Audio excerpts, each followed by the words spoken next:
All right, so want to touch base a little bit and spend today on a talk about dealing with today's youth athlete, today's college athlete. It's very difficult, it's unique, it's different. I think every one of us in this room understands how this generation is just a little bit different than the generations that we've experienced in the past. And so we put together a presentation for a group of head coaches and athletic directors back in the summer. And the feedback has been really, really positive from a stance of what can we do to help this generation reach the goals that they want to accomplish. They're different, they're unique. We know that. But the fact is that we were different and unique from the generation that preceded us. And what makes this different, what makes this generation different is one major factor. Is historically in the past, when they would come to a situation like this, you guys would be the authority and the expert. So when I went to play ball at LSU or competed or whatever, my coach was on a pedestal. And why they see you guys on a pedestal, in their mind that they know they have somebody better in their back pocket somewhere. They've had a private coach, they've had somebody who's fed them and built them up, told them how great they are, and now they have multiple people they're reaching out to. Social media has been an amazing thing, but it's also created a hell of a lot of connectivity that they can get an answer anywhere, anytime by just reaching out and DMing somebody. So they're private coaches, they're 7-on-7 coaches, they're baseball coaches, they're softball, they're basketball. They've got somebody who's got their supposed best interest in mind, and it may not always match with yours. And so those coaches, remember, one of the things I always say about the private coaches in the world, and I work in that environment on a daily basis, is they always have something invested in the kid, and it may not always match y'all's. And so it's always a unique experience about a little bit on that rub. So what are we dealing with here? All right, I want to give you a little contextual information and background on this generation of kids.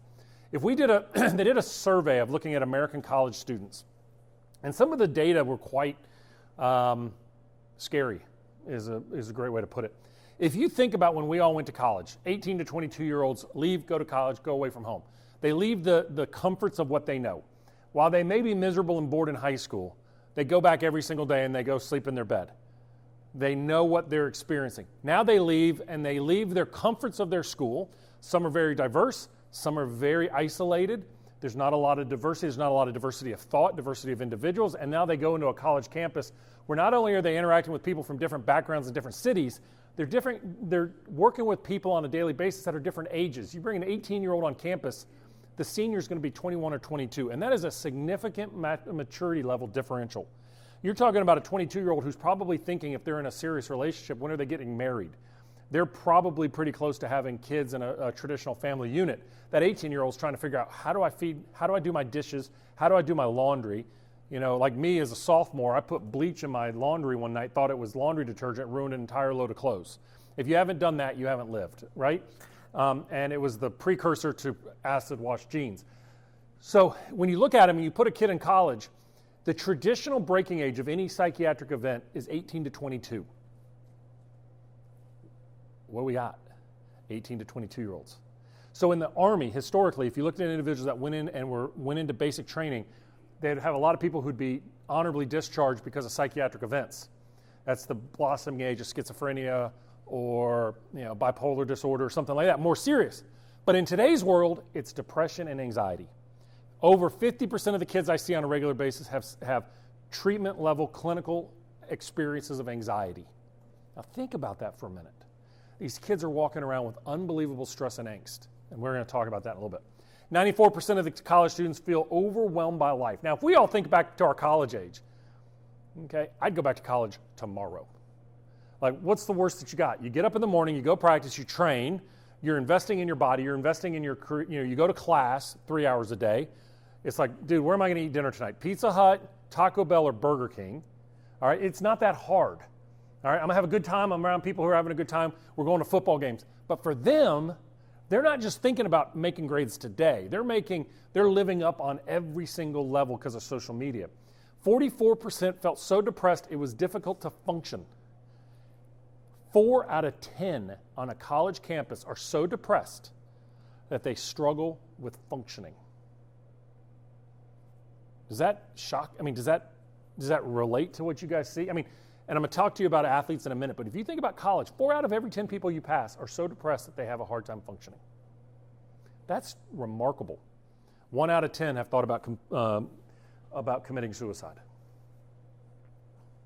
That's a big number. Now, doesn't mean they actually acted on it, okay? So who are you dealing with, all right? One of the things that I want you to understand, first of all, we used to think that athletes were somewhat protected against the psychiatric problems, but we're actually finding, and my research and my understanding suggests that it's the opposite. I'm finding more of a psychiatric-related illness and problem with athletes than I do in the general population. There's a main reason why. If you can run, throw, jump, and all that, you get passed through multiple times. In other words, if you're a real problem in high school, you may hold back, you may go to a school closer to home. But if you can jump, you can shoot, you can run, you can hit, you can do all those other things, you're just different, but we're going to help you along and move you to where you go. Now they get away from their support and their moms and their dads taking them to places and their coaches that are supporting everything. Now all of a sudden you put them on a college campus where you expose them to their insecurities, what happens? They don't know how to cope. And so they turn to things that they shouldn't. Internet, drinking, okay? They stay up all night. They get worried about the outcomes. There's all kinds of different things that go on, and they don't have the coping mechanisms to deal with it. So you're talking about a generation, and the first generation in history that doesn't need adults to get to information. Think about that. I mean, just last night, the LeBron James tweet, right? It is viral today. Now, let's be honest. We're having world politics being dissected by a guy who's a really good basketball player and a pretty good businessman. That question should never have been put in his face. He's not we have world leaders that can't even solve the problem that's going on in China, and now we're freaking out about an athlete? Okay? I mean, really, let's be clear here. Okay? So they can get to any information possible. I just know from the baseball pitching world, the amount of information that's out there on how to throw a baseball on social media is rampant. Okay? Kids are overwhelmed. So they can get to Google, Facebook, YouTube, Twitter. They probably don't use Facebook all that much. But the generational comparisons. If we look at the generations, this is a great chart to look at what we have. Okay, what we're talking about right now are the Generation Zs. These are kids that were born after 1995. These folks right here, pre-45, these are our elders. These are our very, very mature population. Now, if you look back at what happened after 1945, it was the end of World War II. That was the greatest generation, right? And so you saw people, their whole aspiration in life was home ownership. That was the expansion out to suburbs. It was building a nice family. What were the shows that we anchored into? Family-based shows. Leave It to Beaver and, shows like that, okay? Technology, that's going to, take over the world. We don't want to have technology, right? Jobs are for life. You took a job at a company, you stayed there for life. You were a company person. You were a company man. You did it. The main product, everybody had one good car, okay? And you wrote by a formal letter. If you take the baby boomers who were the kids of this generation, right? All right, and maybe one or two of you guys in here, job security was important because these are individuals who gave so much. There was war, but there wasn't a whole lot of war. There was a Korean conflict. There was the Vietnam War. Early technology adapters. Remember, computers were the size of this room. You had organizational careers defined by employers. The TV was the big deal. You sat around and you watched TV shows, and you communicated by the telephone. Now you look at Generation X. I'm a Generation X guy. I was born in 1972. Work-life balance was important. Why? Because what you started seeing from the baby boomers was a generation where people worked a lot more to achieve outcomes. The World War II generation started showing that wealth can be created by hard work. The baby boomers took it to a new level. People wanted home-life balance. All right? So you started having people learning. I mean, I can remember getting cable put into my house for the first time, and it was, I don't know, who's high 40s in here? Okay. You remember it was a cable? And it was a cord, and I remember putting on ESPN for the very first time and watching Canadian football, and I'm thinking, this is the coolest thing ever, right? And I remember Hungry Like a Wolf on MTV when they used to play music, right? And you'd come home, but you didn't have 47 channels. You still had 3 major networks. Fox still wasn't even out yet, okay? And you had early portfolio careers. You were loyal to the profession, but not to the employer. So you would move around a little bit more. Personal computer was big. I remember getting Apple IIe's in my middle school. And then, it was like Mac or whatever was like, oh man, that's a big purchase, okay? And you started using email. I remember in high school, in college, my sophomore year, Chris Berman talking about the ESPYs and said, if you still don't know how to use the internet, you can vote for ESPYs online. Because all we had before that was AOL. And it was like, ooh, the internet, okay? Now, what led to the Generation Y, what we want to call the Millennials, they saw the Generation Xers, but where was the first time that both parents in the household started working? Like, I came home every day from school, played in the backyard. And right about after a little bit of my age, somewhere in here, probably in the middle, both parents, if they were a dual parent home, they were both working. You had latchkey kids. You had kids that had to be entertained all day long.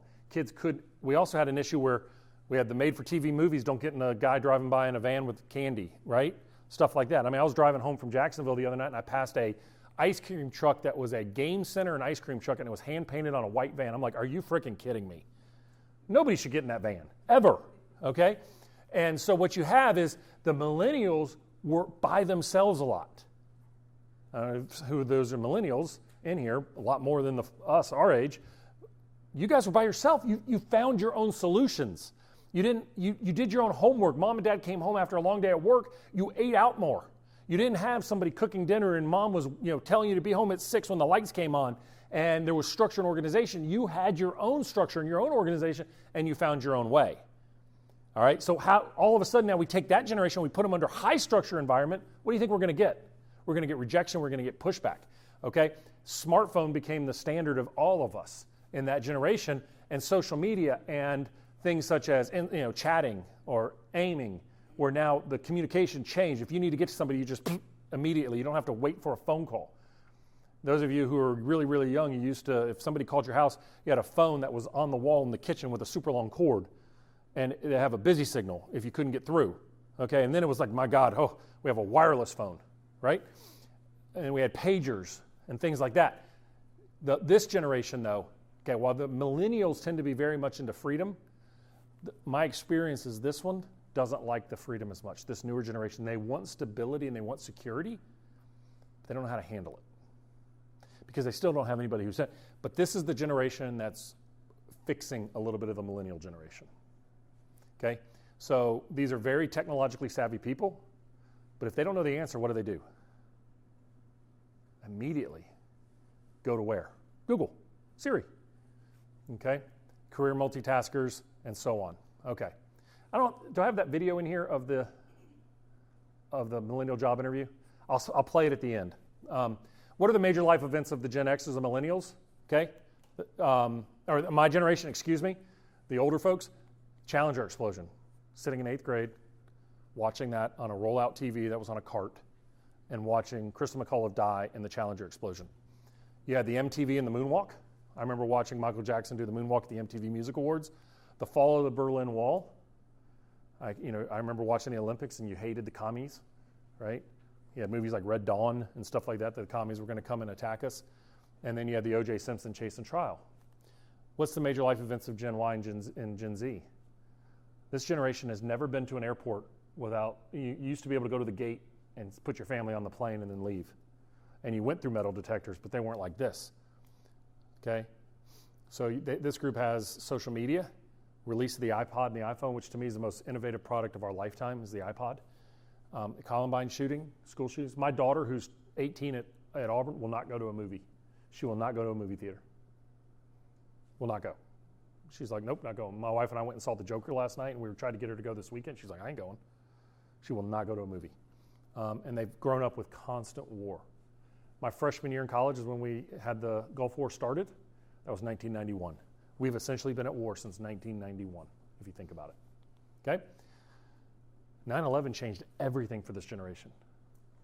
My daughter, who's 18, was 4 months old when this happened. Maybe 6 months old. Okay, we went to the 9/11 museum. If you've never gone to the 9/11 museum in New York City, if you're ever in New York City, take a day, go. It'll change you. What's scary about it is, unlike any other museum we've ever been to, it was all media. So they still have the media clips playing while you're watching it. Whereas Pearl Harbor, we have a picture and we have a couple black and whites. This is real-time stuff. Okay, so this generation, safety is critically important. That's why they want to feel safe so bad. Now, what's important about this is that you got to set the scene. All right, your team, I call them employees, but your teams, okay, they want things that are fast. Slow is bad. I need an answer now. You tell a kid to wait 2 weeks to go to the doctor, they're going to go find another doctor. They're going to get online. They're going to find an answer, okay? Convenience. I should know if I'm good, I should know the answer right now. That's why the book Mindset was so great when it came out by Carol Dweck, talking about fixed mindset and growth mindset. We've raised an entire generation of fixed mindset people who are judged on their ability on the face, not their ability to persevere and overcome.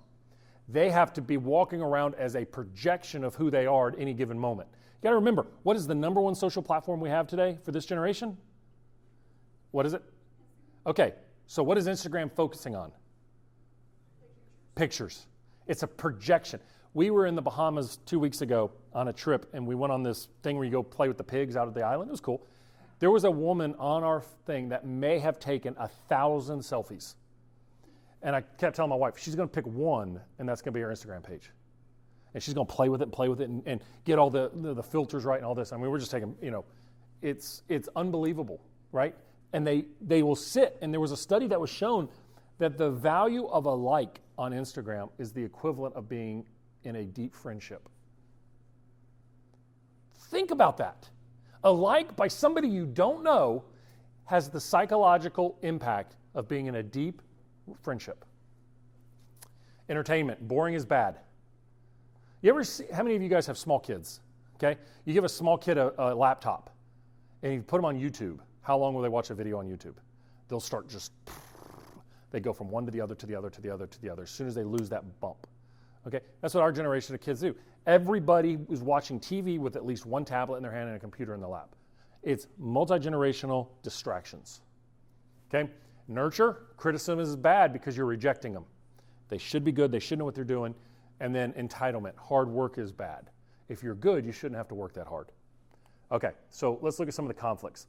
This is a little bit of a Jekyll and a Hyde generation. So the conflict one is you want a go-getting mentality, but this generation is very fearful of the consequences. They'll tell you they're going to go for it. If you look at the social media world, one of the largest influencers right now is a guy by the name of Gary Vaynerchuk, Gary V. If you follow Gary V, he's all about hustle, go, go, go, go, go. But it is amazing how many of our 27-year-olds call themselves entrepreneurs. In fact, Auburn gives a degree in entrepreneurship. Like, I don't know what that is, right? You're going to be an entrepreneur. Well, you got to actually have success at something to be an entrepreneur, right? But they have this go-getting, but they're so terrified of consequences that the minute there's a sign of trouble, boom, they're out. Like, I really think doubt drives every one of our kids. But doubt, the minute you remove a player's doubt, it makes them exposed and vulnerable because they know what their doubt is. The absence of doubt and fear scares the living hell out of them because at least they know who the villain is. Okay? So they're very entrepreneurial by nature, but very doubtful they can do it. They don't believe that they can do it. They're afraid they can't do it because they've seen other people who identified what it takes to get to a certain level via social media, and it becomes a standard. If you ask kids today who are the standards in their industry, they will identify the top of the field as the standard of excellence. That's not the standard of excellence. That's an outlier. Tiger Woods is an outlier. Serena Williams is an outlier, right? Those aren't the standards. LeBron James is not a standard. He's an outlier. A standard is somebody who's been in the league, fought and bounced up and down multiple times because it's such a rare event for them to get there. That's really the standard. It's somebody who's had difficulty and overcome it, not somebody who is blessed from greatness right out of the gate. Okay? These folks are risk takers, but they need protection. They'll tell you they'll take a risk, but they need safety and assurance. Okay? But you got to remember, if you go into the educational system, the number one problem in the educational system is parents. They don't have boundaries. And I'm going to talk to you guys about parents here in a little bit, how to handle them. They're very sheltered. They're very shielded. They're protected from the stress, but they're also very pressured, meaning their parents have very high standards. Did you guys see the rule change on the ACT? Why do you think they changed the rules on the ACT? Y'all know what the changes are? You can super score now. So, how many of you in your high school class had a perfect score? Spain Park High School had 5 last year. The highest score we had, I went to an all-boys Catholic school that was a very strong academic school. Our highest score was a 33. They had 5 perfect scores on the ACT from Spain Park High School last year. That's not a good test. But we're pushing to do things, that becomes the standard, right? So we have to look at the pressure and the expectations of what we define as great. Okay? We have to look at other factors that define greatness. They're very, very social, but they're very poorly socially skilled. They don't know how to have a conversation. They don't know how to say thank you. Like literally, force them to say thank you once or twice. They don't know how to do it. Okay? I had a player one time who came into the training room and asked for toenail clippers. And the trainer gave him toenail clippers, and then the player sat down on the bench and said, well, you going to cut my toenails? And the trainer was like, I don't do that here. He goes, I've never cut my toenails in my life. My mom always does it. Think about that for a minute. Okay? Like, we used to have to wash our own workout gear. Now they walk in, it's all ready for them. Like somebody's doing it for them, but they don't know how to say thank you. Like they don't know what they don't know. It's not their fault. We have to be better. Okay? They have a ton of friends, but they have few deep friends. Okay? They're very connected. Okay? They're very, very creative, but they can't make a decision. One of the things I love to do is ask people, tell me what you want. They can't do it. They don't know what they want because they're afraid to put their butt on the line and make a decision. Okay? So let's talk about how to lead this group. All right? So if you understand the context of where they're coming from, you can always help them. I will say this about this generation. We want to be transformational. We want to love them. We want to nurture them. We want to grow them. This generation is very transactional. They need to know a transaction with you in order to trust you. They are constantly evaluating you and how much I should give to you. Remember, they've got other people on their outside. It doesn't matter what level they are. They've got people that are telling them things. They've got people questioning you. They've got people doing things nonstop. They've all got a friend, a buddy who's been there. They've all got somebody that they can interact with, okay? So every time you stand in front of them, remember, you're in a job interview. That should be a little scary, okay? So every time, they are evaluating how much of themselves they give to you. This generation will not give 100% unless they absolutely know there's no risk to doing so. This generation would rather hold back and give 90% and have 10% that they can have as an excuse as to why they failed than give 100% and not be certain of the outcome. Does anybody see anything different than that? They will hold back because deep down, if I give 100% and I fail, it says something bad about me. I don't have it. I'm not good enough. Yet they never maximize who they are. Okay? So, how to lead the millennials, right? Okay. You got to engage them in their personal development. You need to sit down with them and tell them that you're there for them. You're going to work with them. Now, these are the guys that are a little bit older now in your generation, but there is some overlap here for the Gen Zs, okay? Traditional rules about their development don't apply. You got to multitask them. Don't be afraid to give them multiple things to do to work on at a time. They can do it. They get bored real easy because they never finish anything, okay? More FaceTime engagement leadership. Like, I really think the most powerful thing a coach, a leader can do is to have a sit-down conversation with a player away from your desk, and you sit at eye level with them. If you could take them to lunch, take them to lunch. Say, hey, come on, you and I, we're going to go to lunch. They'll freak out, okay? But if you sit down and like, tell me, what's going on? Where are you from? Tell me about your brothers and sisters. They don't know what to do with that. But what happens is they're so sheltered, they've got to establish trust with you somewhere. You can tell them all day long, but I love you. I'm doing that because I love you. And it's like when your parents spanked you and told you, I did that because I loved you. No, I just felt the sting on my rear end. That's not love in the moment. But for them, they need to know that you know them, that you're willing to invest in them. They've got to know that before they let down, okay? You got to have high demands and high feedback. Okay, this is the important thing. This generation does not like criticism. So anytime you don't praise them, they take it as a negative. I had a player in college in a softball team. They were tanking on the coach. I felt bad for the coach because the coach ended up getting fired. And so we had a players-only meeting. And their number 3 hitter on their team sat in the audience and said, our coach doesn't give us enough praise. And I'm like, okay, I can see that. Coach is pretty hard driving. Coach was a very, very successful player and had been successful as a coach. I said, tell me what's up. So we're playing against a team, and they had an All-American pitcher they were going against. Okay, this girl threw really, really hard and was dominating. She was an All-American. And the girl goes, so in the game, I fouled back the 0-1 pitch, straight back. When I stepped out to get the signal, the coach didn't tell me good job. I went, wait. Say it again. Yeah, I fouled it straight back, and they didn't tell me good job. And I said, okay, well, what happened? Well, I struck out on the third pitch. I came in the dugout. She didn't say a word to me. I'm like, but you struck out. Yeah, but I fouled it back. That means I was on the pitch. She should have told me good job. I would have had more confidence on the next pitch. Think about that for a minute. That is a true story. They are looking for you to believe in them because they don't believe in themselves. What they believe in themselves is a mirage. It's this ideal state. So you have to show them and teach them to believe in themselves. And then they're watching you on everything. Practice what you preach. If you say you're going to do it, do it. If they see a crack, they will use it in their advantage. It's how much they psychologically invest in you. Okay? How to lead Gen Z. Timely coaching, correct on the spot, don't wait. Don't wait. Correct right then. It's like the best show you can watch on TV to understand human behavior is a show by Cesar Millan called The Dog Whisperer. The way we train dogs is the same way we can train humans. Okay? Dog Whisperer. It's immediate correction in the spot. How many of you have seen the show Dog Whisperer? Okay. You have a dog that jumps on you walking in the door. What do? Do you remember? Huh? You knee him or what? There's another thing you do. You just turn.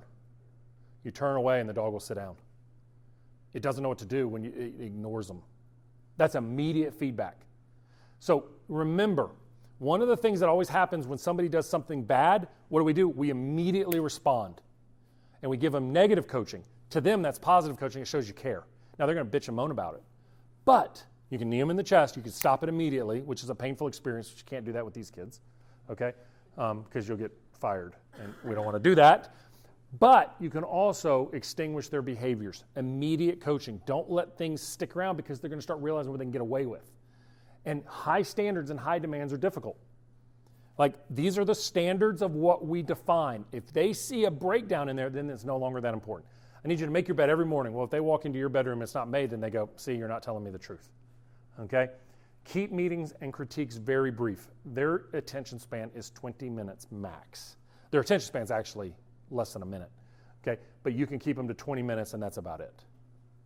Who is the new coach in basketball or something or football? Cliff Kingsbury. He actually has phone breaks during his team meetings. He allows them after 20 minutes to go get on their phone and send their messages and texts and stuff, then brings them back in. I mean, that's where we are in this world, is that you have to have a break in the middle of a meeting so that you can phone and tweet. I'm not saying to do that, okay? Teach them how to receive feedback. Failure must always be an option. Don't let them realize that failure is never an option. Failure is part of life.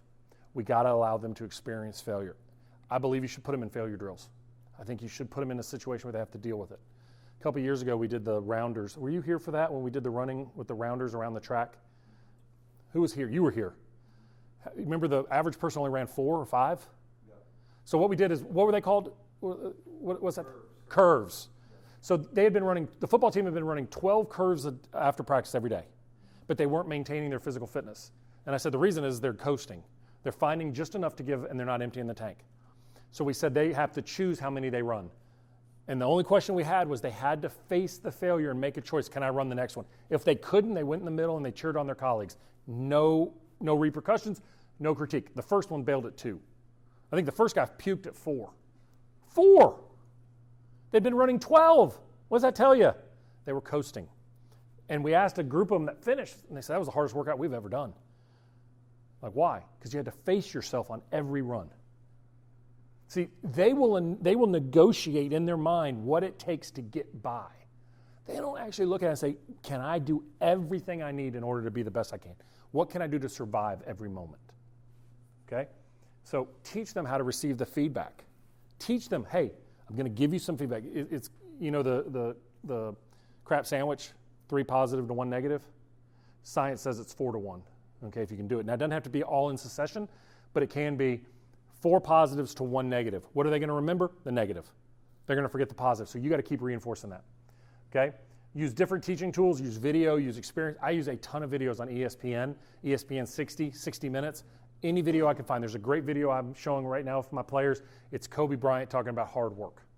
And it's brilliant, okay? Provide autonomy to them.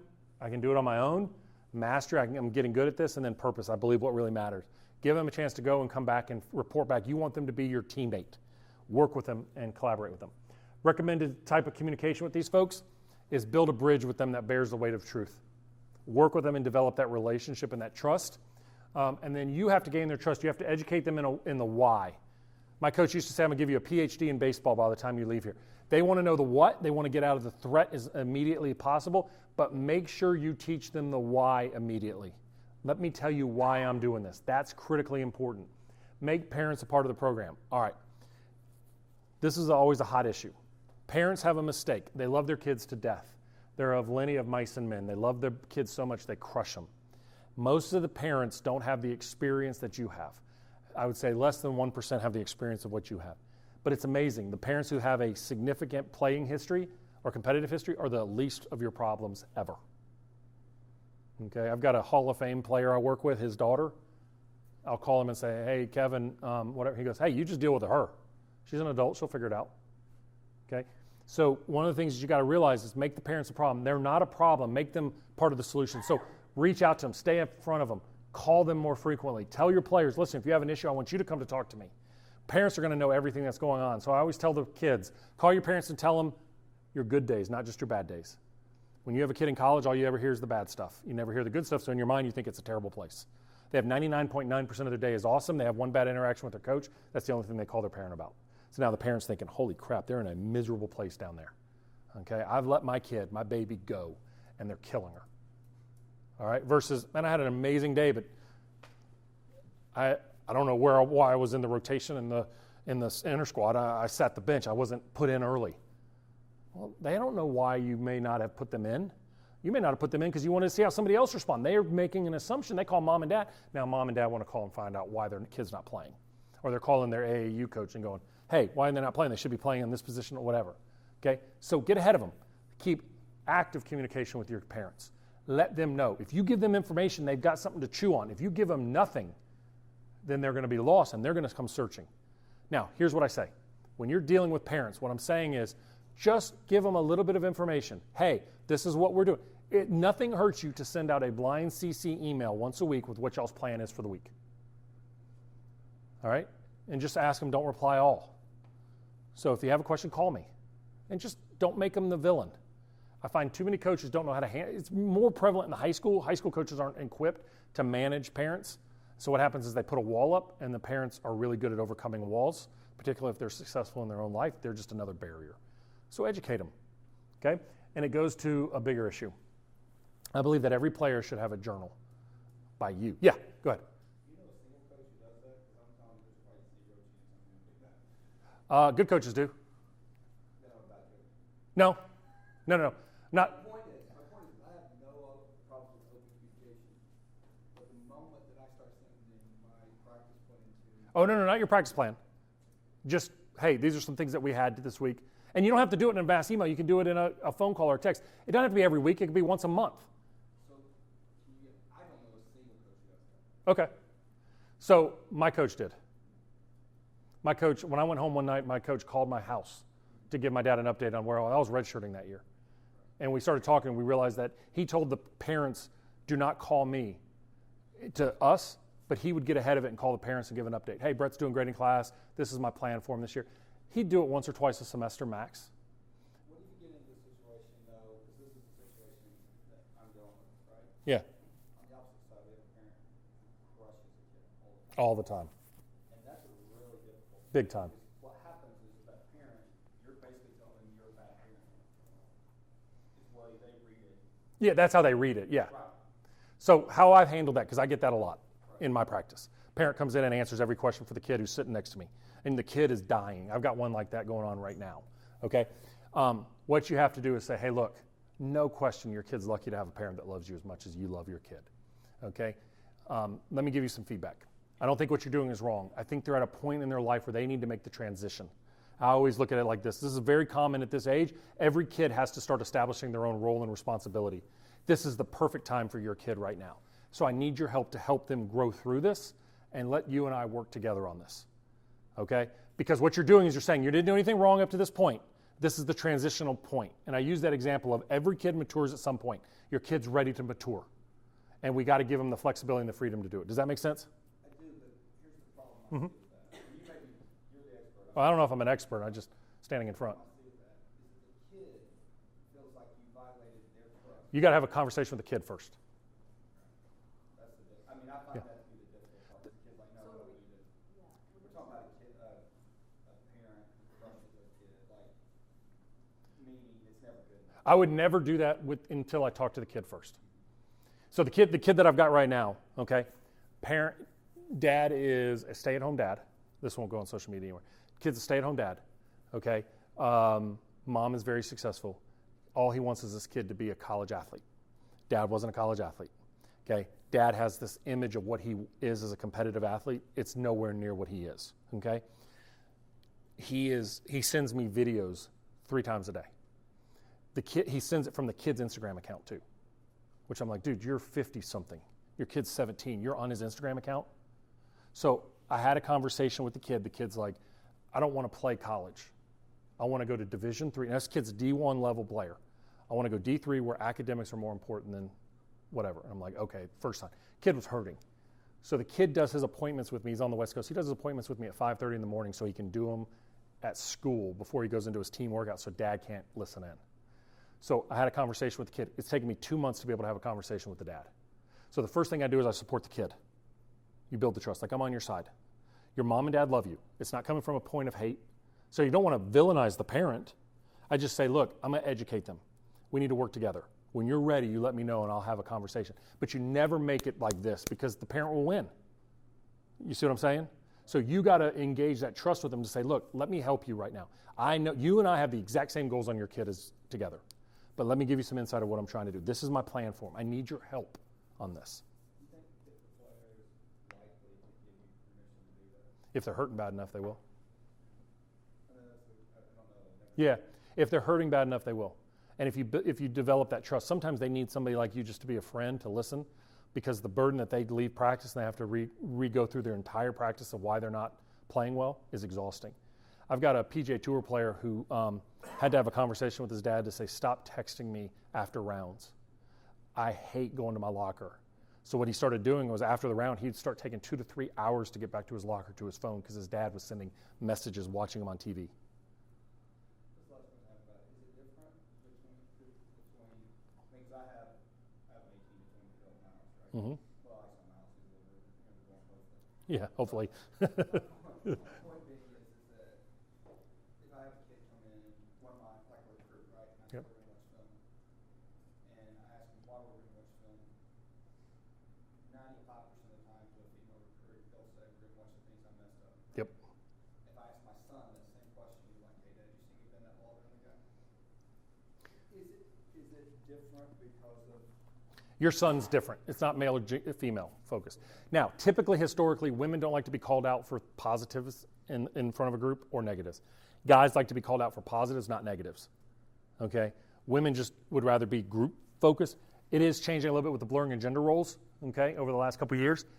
That Kobe Bryant video that I used, and I'll send it to you, he talks about how he first came in the league, he realized that his vertical wasn't very good, so I got to work.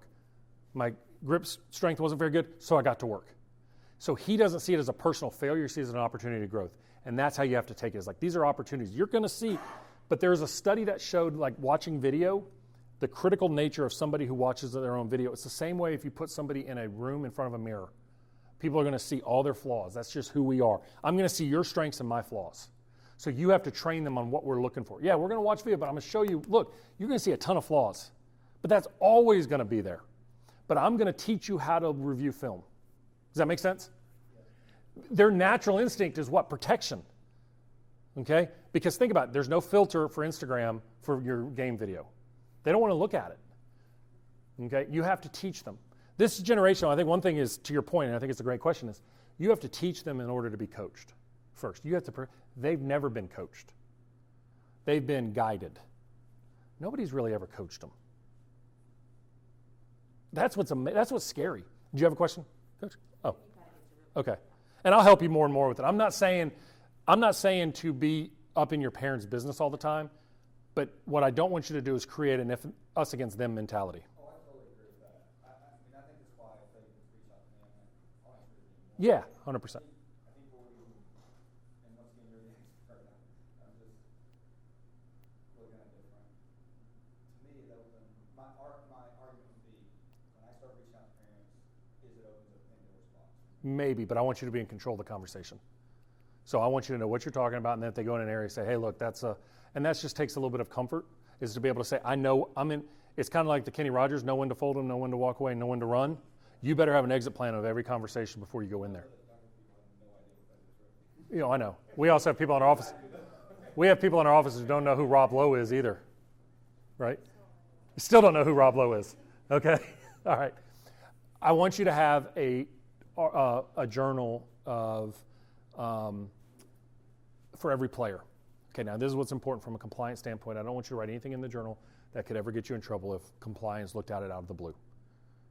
Okay? What I mean is if you're coaching Brett McCabe, you got in there, dad military, mom stay at home, kid struggles with belief in himself. We need to get him stronger in the gym. So when you have a conversation with him in March, you go back and you're like, hey, had a conversation, and now you've got a developmental journal. Here's why. If you tell a kid why they're not playing, why they always want to know, why am I not playing? I just want to know. Kids want to know, why am I not playing? And you tell them. Then in their mind, they do it. And then they still don't play. What do you think happens? I don't trust you anymore. I had a coach that saved a kid from putting in a complaint because we got her to do this journal, this thing on the kid. The kid came in and said, Coach, why didn't I play? And she told her, and she goes, I don't agree with that. I did everything. And she went back and pulled out the journal and said, November 11th, we had this conversation. January 2nd, we had this conversation. March 4th, we had this conversation. And the player went, oh. And then the player was like, all right, I guess I got to get better. It took evidence. The other reason is, you guys, some of you have 35 players or more on your squad. Some of you have 8, you have 9. You have a lot of changes. You hit them. Sometimes you do drive-by interactions with them. But the more you can observe and watch, it organizes your thoughts on how to help somebody too. This doesn't take much. Just put a couple notebooks. You can put one notebook with all dividers. Just don't, my whole thing is don't put something in there compliance would say, try to justify this. Be smart on the way you do it, okay? The other thing too is I think every one of you guys should have a coaching binder for your coaching. Okay, how you start that is you get some paper out and you say player development, and you just write down everything you can think of in player development. Recruiting, write down everything you can think of in recruiting that's important to you. When you have an interaction, you go to your coach's seminar and you've got Condoleezza Rice talking. What were the key points? You write that out and then you put that in the binder. And then every year you go back, you look at your binder. How do I develop practice? What's my pregame? What's my off-season? What's my off-season training? What is my injury recovery? How do I interact with the trainer? How do we manage this and that? And you write it all down. The reason is I don't want you guys to wing it. Now, I've asked a group of, I think it was 500 coaches, how many of you have a coaching binder? 2 people, or like almost nobody raised their hand. And I started thinking, like that's an easy thing to do. And you're in season right now, you're in training, but you can start it. And assistant coaches that want to be head coaches, you should be having a coaching binder too, because when you go get a head job, you have your formula for how to succeed. It's like, how do you deal with ticket office? How do you deal with boosters? Where do you raise money from? And you write it down. What are the things that I do? That way, when you move up to a new job or you take over a big job or you take on increased responsibilities, that formula is there. How do you develop players? If you read a great book by John Gordon on the power of the positive team, how long do we remember that information? You remember that information until you read the next book. But if you write it down, then all of a sudden it becomes a talking point when you sit in front of the team and said, hey, the power of a positive team by John Gordon is fantastic. Here are the points that I remembered. And it organizes your thoughts and it puts it on a curriculum. I can help you guys with that. But I would suggest I call it coffee therapy. Pour yourself a cup of coffee, go to whatever the coffee shop is nearby, and just write.